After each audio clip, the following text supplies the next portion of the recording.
현대사회는 갈수록 정의와 질서를 중시해서 인간의 삶에 관련된 사회 문화적인 면에서는 물론 기업 활동에서도 고도의 투명성과 도덕성, 윤리성을 강조하고 있습니다.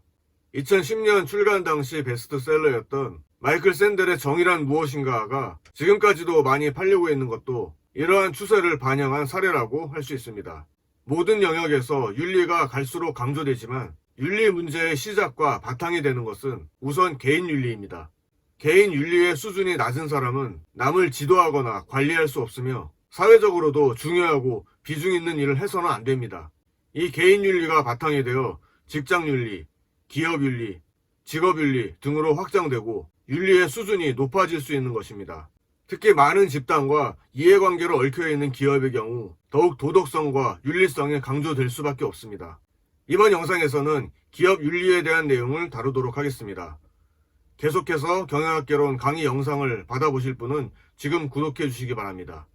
기업 윤리란 기업 활동을 하는 과정에서 복잡한 도덕적 문제에 직면했을 때 이것을 해결하기 위하여 선과 악을 구분하는 원칙을 정하고 그 원칙을 적용하는 것을 말합니다. 이 기업 윤리와 관련하여 기업들이 고려해야 할 내용들은 상당히 많습니다. 몇 가지 사례들을 정리해 보겠습니다. 모든 구성원들은 도덕, 윤리성을 바탕으로 행동할 수 있어야 한다. 기업의 협력사나 거래처와는 공정하고 투명한 거래를 해야 한다. 소비자에게는 양질의 제품이나 서비스를 제공해야 한다. 부정청탁에 의한 거래를 금지해야 한다. 기업이 확보하고 있는 고객의 개인정보를 외부로 유출하지 말아야 한다. 법과 규범을 준수해야 한다. 환경보호는 물론 국가와 사회에 기여하는 활동을 해야 한다. 이상의 사례들을 보면 기업과 관련된 모든 이해관계자들과의 거래가 윤리적 잣대의 기준이 되어야 한다는 것을 알 수 있습니다. 경영윤리학자인 로라 내쉬는 Good Intentions Aside라는 책에서 기업 윤리를 다음과 같이 정의했습니다. 바로 기업 윤리란 개인의 도덕적 가치관을 기업 활동과 목표에 적용시키는 원리 또는 기술이라고 정의한 것입니다. 이 정의에 따르면 기업은 윤리 문제를 개인의 도덕적 가치관과 도덕적 우선순위를 만족시킬 수 있도록 결정해야 한다는 것을 알 수 있습니다.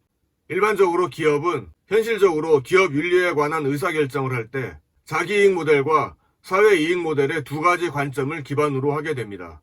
자기이익 모델이란 기업의 이기적인 활동, 즉 이윤 추구가 가장 많은 사람에게 가장 큰 혜택을 주기 때문에 기업 활동의 목표는 이익 극대화이고 법과 규제의 범위 내에서 행동하되 능동적으로 기업의 목표를 달성해야 한다는 것이 기본 개념입니다. 하지만 현대사회에서의 기업은 특정 개인의 소유물이 아니라 사회적인 존재이기 때문에 기업이 존속하고 성장하려면 사회이익 모델을 동시에 고려해야 합니다. 사회이익 모델이란 기업은 사회가 필요로 하는 제품이나 서비스를 제공해야 하기 때문에 사회가 필요로 하는 가치를 창조하고 그것의 전달을 목표로 삼아야 하며 그 대가로 이익을 얻을 수 있게 되며 사회와 지속적으로 우호관계를 유지해야 한다는 관점입니다. 물론 기업은 경제적 조직이므로 적절하고 정당한 수익은 사회이익 모델에서도 필수 조건입니다. 이러한 기업 윤리의 유형을 몇 가지로 나누어 보겠습니다. 이 표를 보시면 영역과 성격의 두 가지 기준으로 네 가지 유형의 기업 윤리를 나누어 볼 수 있습니다. 대내적, 대외적이라는 구분에서 대내적이란 조직 내에서 경영자와 일반 구성원이 지켜야 할 조직 내부의 윤리를 말하며 대외적이란 기업 외부의 이해관계자와 보다 포괄적인 일반 대중 또는 전체 사회와 관련된 윤리 행위를 말합니다.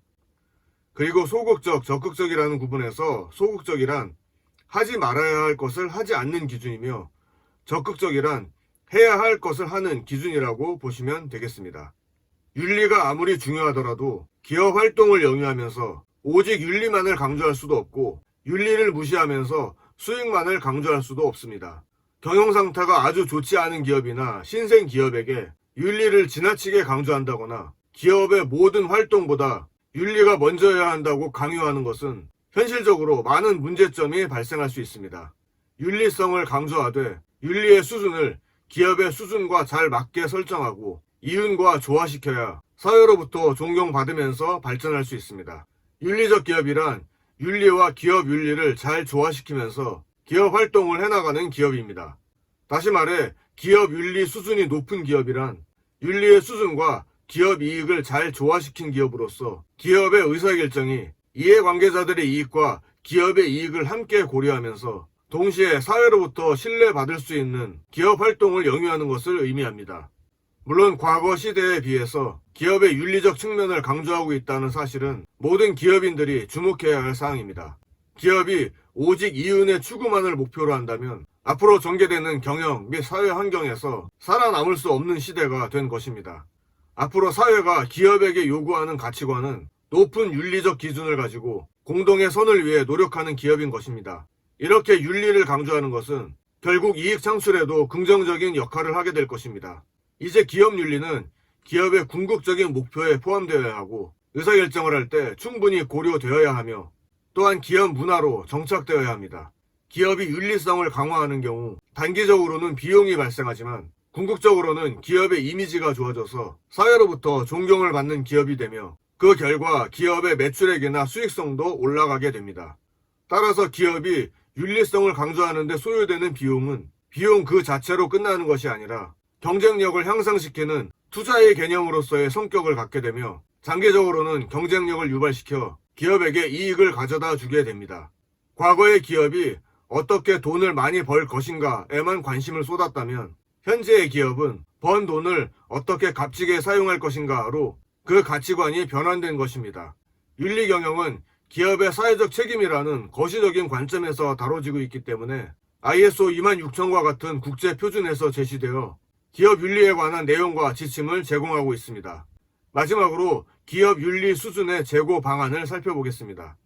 먼저 윤리를 강조하는 최고 경영자의 전략적 사고를 통해서 기업의 전 구성원이 윤리를 강조하는 기업 문화를 정착시킬 수 있습니다. 최고 경영자가 윤리 경영에 대한 투철한 경영 철학을 가지고 있어야 하며 윤리 문제에 관련되어서 모든 구성원에게 모범이 되어야 합니다. 두 번째로 윤리의 제도화입니다. 기업 구성원의 모든 행동에 윤리적 개념을 적용하도록 시스템화하는 것입니다. 윤리 경영을 위한 회사의 방침이나 윤리 지침을 설정하고 윤리 경영을 수행할 수 있는 기업의 공식 기구를 설치하거나 윤리 관련 프로그램을 체계적으로 운영하는 것으로 윤리의 제도화를 도모할 수 있습니다. 마지막으로 기업의 모든 구성원은 윤리를 강조하는 교육과 훈련을 통해서 윤리 수준을 높일 수 있습니다. 교육 내용은 윤리에 관한 기초 지식은 물론 모든 조직 구성원에게 윤리 경영이 필요한 이유를 체계적으로 이해시키고 특히 경영자에게는 윤리의 전략적 사고의 중요성을 강조해야 합니다. 이러한 노력으로서 기업의 윤리 수준을 높이고 윤리의 중요성은 정착되어 가게 됩니다. 이러한 적극적인 기업의 노력은 윤리 수준의 향상을 꾀할 수 있고 결국 기업의 경쟁력도 높일 수 있게 되는 것입니다. 끝으로 기업 윤리를 중심으로 윤리와 도덕에 대한 포괄적인 내용을 이해할 수 있는 책을 몇 권 소개해 드리겠습니다. 먼저 앞서 잠깐 언급한 정의란 무엇인가, 아리스토텔레스의 니코마코스 윤리학, 막스 베버의 프로테스탄티즘의 윤리와 자본주의 정신, 그리고 라이놀드 니버의 도덕적 인간과 비도덕적 사회입니다. 이번 영상에서는 기업의 사회적 책임에서 가장 큰 영역을 차지하는 기업 윤리 및 윤리 경영에 대해서 알아보았습니다.